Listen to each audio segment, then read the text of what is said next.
Olá, o Senado Federal aprovou o projeto de lei que altera o sistema de aposentadoria dos servidores públicos que vierem a ingressar nesse sistema. Quem conversa conosco sobre o assunto é o senador José Pimentel, ele que relatou a matéria aqui no Senado Federal, e nós vamos aproveitar a sua presença para tirar as dúvidas, para falar das críticas e ouvir do senhor uma outra versão sobre o projeto aprovado. Senador, muito obrigada pela sua presença aqui no nosso programa. Eu que agradeço. Vamos começar então fazendo um balanço. O senhor ficou satisfeito com essa aprovação da forma final do projeto?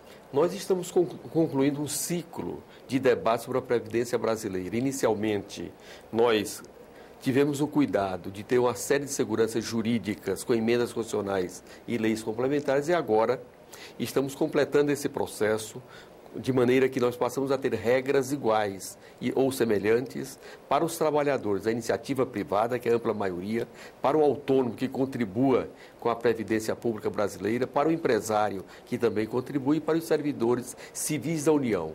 Portanto, o que nós estamos fazendo é criando regras iguais e semelhantes para todos os trabalhadores brasileiros. E tivemos o cuidado de garantir todos os direitos adquiridos dos servidores públicos e também a expectativa de direitos. Por isso é que essa legislação só alcançará aqueles que tomarem posse após essas novas regras. E esse sistema ele entrará em vigor daqui a 35 anos, ou seja, algo aí a partir de 2047.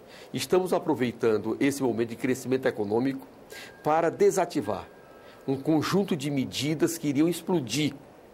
E quem seria o maior prejudicado de tudo isso seriam os servidores civis da União. Essa foi uma primeira crítica em audiência pública realizada, audiência pública conjunta das Comissões de Direitos Humanos e Assuntos Sociais para discutir o tema.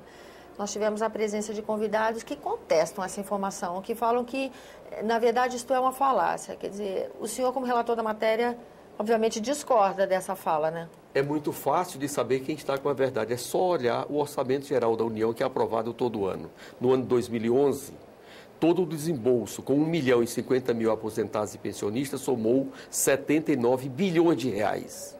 E toda a arrecadação das contribuições do funcionalismo civil da União, mais os 22% que a União deposita como empregadora, somou 22 bilhões de reais. Faltaram mais de 56 bilhões de reais para fechar a conta dos benefícios pagos no ano 2011.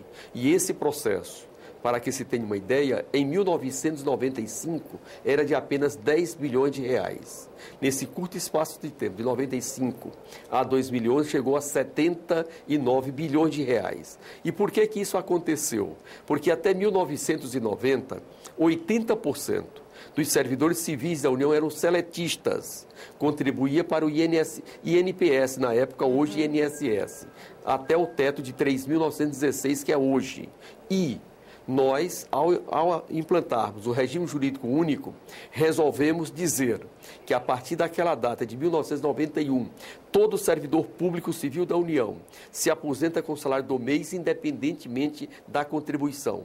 O teto hoje é de R$ 26.760, enquanto que no INSS é de apenas R$ 3.916. Esse descasamento foi que levou a essa situação crítica. E é exatamente por isso a presidenta Dilma e o governo Lula tomou uma decisão.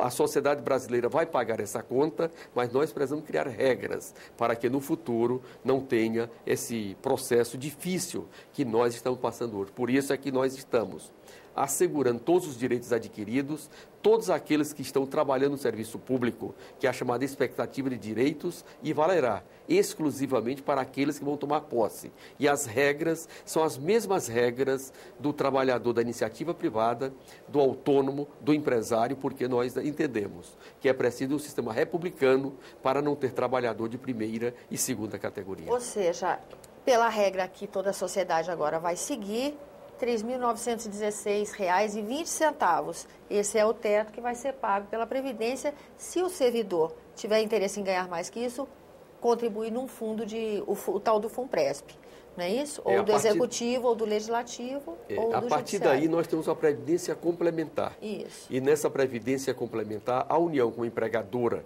contribui com 8,5%, e o trabalhador também com 8,5%. Qual é a diferença? É que não tem mais subsídio de toda a sociedade para esse sistema. E a Previdência Complementar no Brasil é de 1904, tem mais de 100 anos, e ela hoje tem um ativo superior a 500 bilhões de reais. A primeira delas foi a Previ dos bancários do Banco do Brasil e hoje as grandes empresas do Brasil todas têm previdência complementar. Portanto, é um sistema já testado e comprovado. E o governo brasileiro teve o cuidado, ainda em 2001, de aprovar a Lei Complementar 108, que trata de toda a governança, de toda a segurança jurídica, e em seguida nós criamos a Previc, que é uma autarquia federal, é uma agência reguladora exclusivamente desse setor, e ela iniciou exatamente em janeiro de 2010. Crítica ao fundo, que a gente ouviu ao longo da tramitação. A contribuição definida e o benefício não. É um investimento de risco que bota o servidor público numa situação preocupante. Se nós entendermos que os trabalhadores da Petrobras, os trabalhadores do Banco do Brasil, os trabalhadores da Vale do Rio Doce, os trabalhadores da Caixa Federal têm algum risco, e a história tem mostrado exatamente o contrário. É a mesma regra.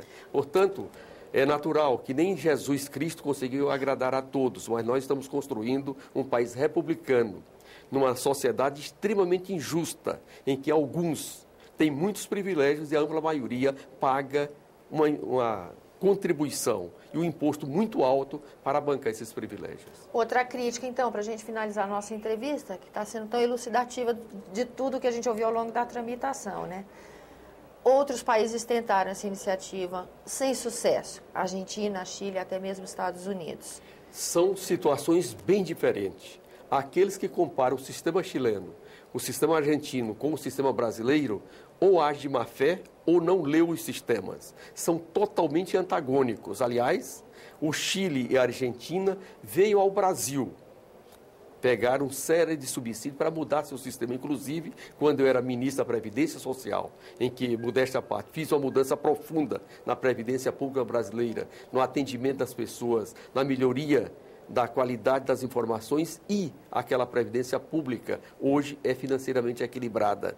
Ali, o que eles fizeram foi implantar um sistema de um salário mínimo. A partir daí, não tinha qualquer outra proteção no mercado. Aqui, nós temos um sistema que é universal, que tem um piso de um salário mínimo, que tem um teto de R$ 3.916,20 hoje, que tem a participação de toda a sociedade e tem uma previdência complementar, com regime próprio, fechado, com gestão paritária, com segurança jurídica, para evitar exatamente o que aconteceu lá. Portanto, quem faz essa crítica ou não estudou a matéria ou simplesmente quer ser diferente.